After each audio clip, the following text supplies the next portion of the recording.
शौनकादि ऋषि पूछ रहे हैं कि प्रभु, ये कथा सबसे पहले पृथ्वी पर किसने किसको सुनाई? सूत जी बताते हैं ये कथा सबसे पहले सनकादि ऋषियों ने नारद जी को सुनाई। सनकादि ऋषि कौन है? ये ब्रह्मा जी के 4 मानस पुत्र है, सनक, सनंदन, सनत कुमार, सनातन। हमेशा एक साथ रहते हैं, इसीलिए उनको सनकादि ऋषि कहते हैं। तो विस्तार में इस प्रसंग को बताया गया है कि नारद जी ने पृथ्वी की बड़ी प्रशंसा सुन रखी थी, तो परिक्रमा करने आते हैं। करते करते हरिद्वार तक जाते हैं, वहां उनका मिलना सनकादि ऋषियों से होता है।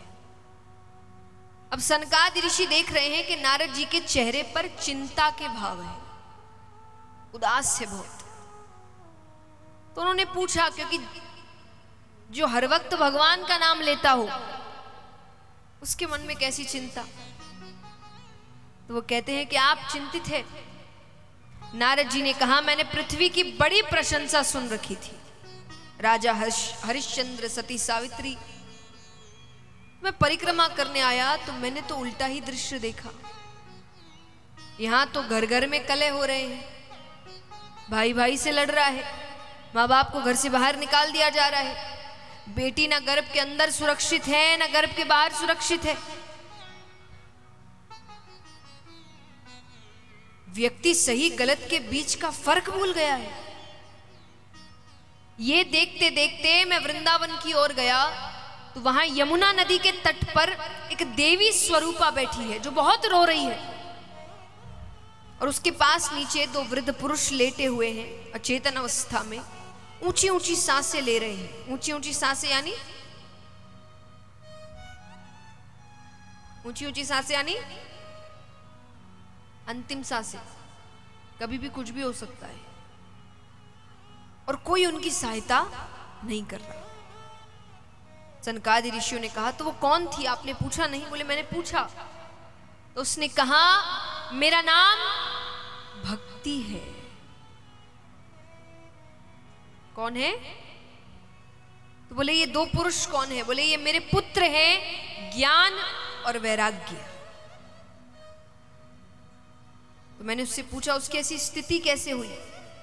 तो वो बताती है कि दक्षिण भारत में मेरा जन्म हुआ, कर्नाटक में मेरा परिपालन हुआ, वहां मैंने यौवन अवस्था प्राप्त की, पर गुजरात आते आते मैं वृद्ध हो गई।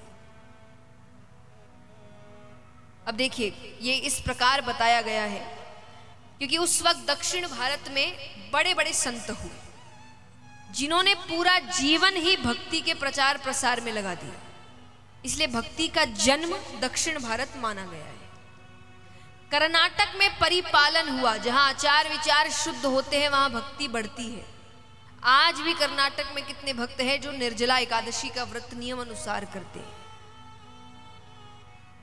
इसीलिए कर्नाटक में भक्ति का परिपालन हुआ, वहां उसने यौवन अवस्था प्राप्त की, पर गुजरात में भक्ति वृद्ध हो गई।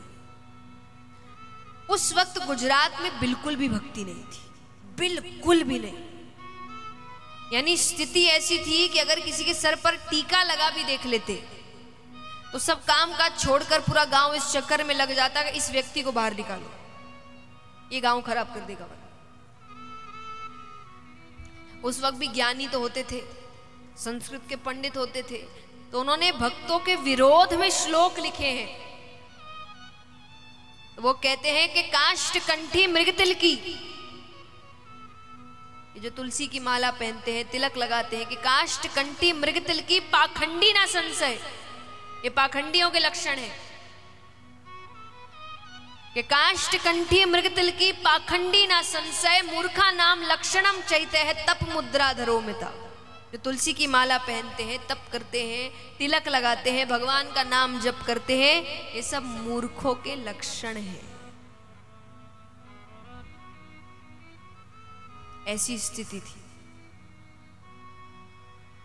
और बताया गया है कि गुजरात में जो सबसे पहले भक्त हुए थे वो थे नरसी मेहता। श्री कृष्ण के एक बहुत बड़े भक्त हुए नरसी मेहता। वो गुजरात के सबसे पहले भक्त हुए, इसलिए उनको भी बहुत सताया गया था। लेकिन उन्होंने जो भक्ति का बीज रोपण किया है और उसके बाद जो फसल आई है, तो अब तो स्थिति ऐसी है कि आज गुजरात भक्ति का मुकुट है। गुजरात में इतनी भक्ति है, पर उस वक्त नहीं थी। तो वो सब बता रही है।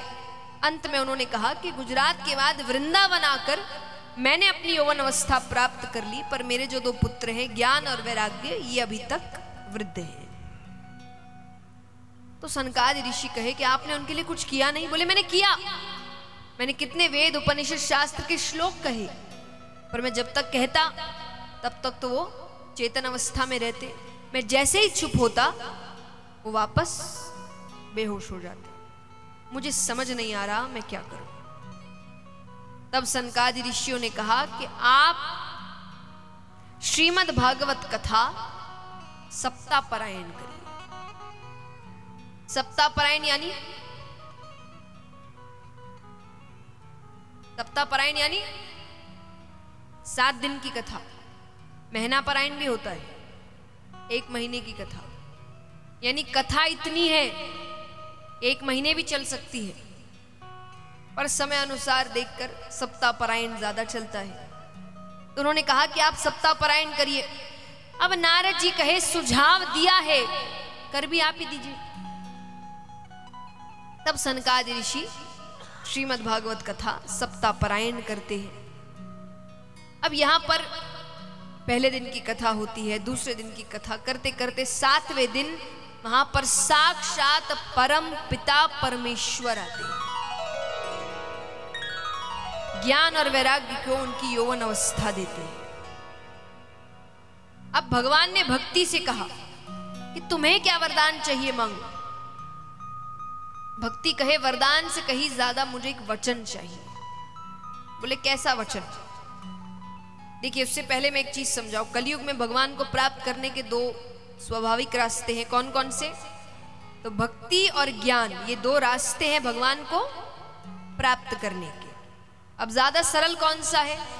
ये हमें लगता है नहीं। भक्ति को ज्यादा महत्व दिया गया है क्योंकि सबको लगता है भक्ति बहुत सरल है, भजन कीर्तन तो करने हैं। भजन कीर्तन को भक्ति नहीं कहते।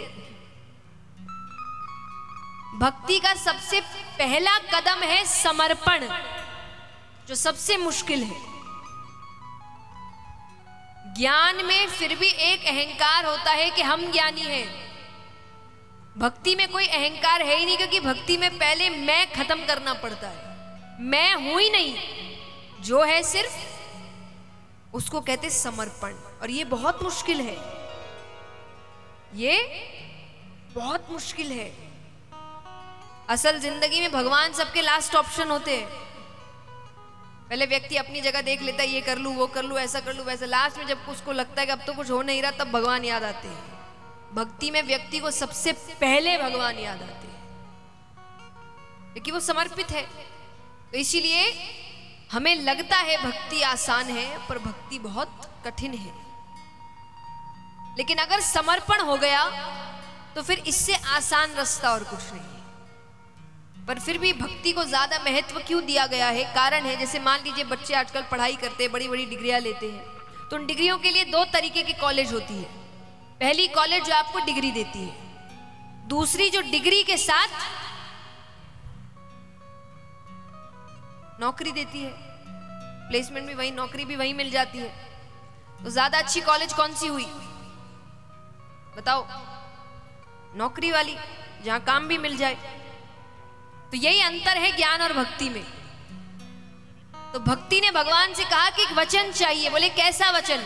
बोले मेरे माध्यम से आपको जो भी बुलाएगा, ज्ञानी हो अज्ञानी हो, पुण्य करने वाला हो पापी हो, बड़ा हो छोटा हो, धनवान हो गरीब हो, जैसा भी हो, मेरे माध्यम से बुलाया है, आप उसके घर जरूर जाएंगे। तब भगवान ने वचन दिया था कि अगर भक्ति के माध्यम से मुझे कोई बुलाएगा तो मैं उसके घर जरूर जाऊंगा। तो हुआ ना। ज्ञान में तो मान लीजिए सिर्फ डिग्री मिलेगी कि आप ज्ञानी हैं, भक्ति में डिग्री के साथ नौकरी है, भगवान भी मिल जाएंगे। तो काम भी लग गया, इसीलिए इसको ज्यादा महत्व दिया गया है। ये बात सुनते ही सब भगवान को मनाने लगते हैं, भगवान का नाम जप करने लगते हैं, जो भक्ति का एक तरीका है और कलयुग में तो सबसे सुंदर तरीका है, क्योंकि कलयुग केवल नाम आधारा, सुमिर सुमिर नर उतर ही पारा। केवल नाम जप करने से भगवान मिल जाते।